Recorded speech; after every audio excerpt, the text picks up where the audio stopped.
হাত বাড়িয়ে আপনাদের স্বাগত জানাবার যোগ্যতা নেই আজ আমার। আজ যা কিছু ঘটেছে তারপরে আপনার সিদ্ধান্ত নিয়ে কোনো অভিযোগ নেই আমার, কারণ অপমান শুধু আমারই নয়, আপনার আর আপনার পরিবারেরও তো হয়েছে। আমাকে ক্ষমা করে দিন।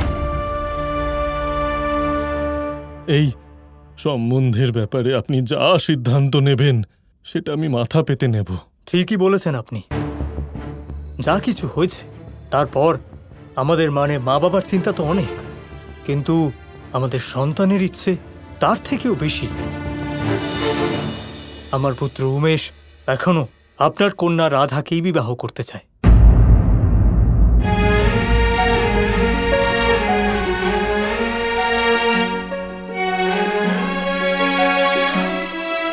হ্যাঁ কাকা,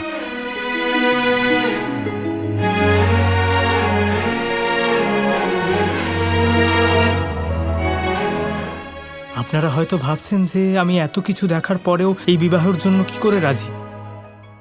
কোনো লোভ? হ্যাঁ, লোভ তো আছে।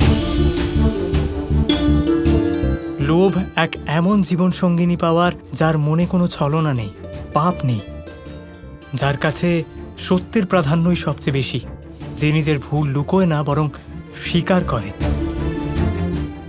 কিন্তু এই বিবাহে আমার একটা শর্ত আছে কাকা,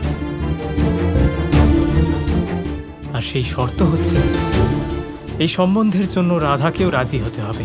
ওর উপর যেন কোনো চাপ না দেওয়া হয়।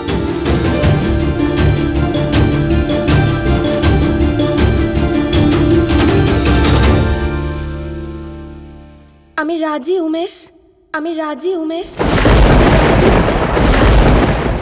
নিজের ইচ্ছেতে।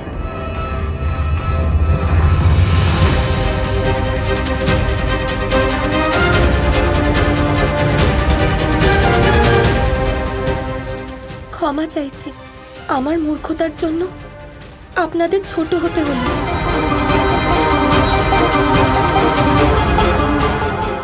এত কিছু হওয়ার পরেও আমায় জীবন সঙ্গিনী হিসেবে বেছে নিয়েছো।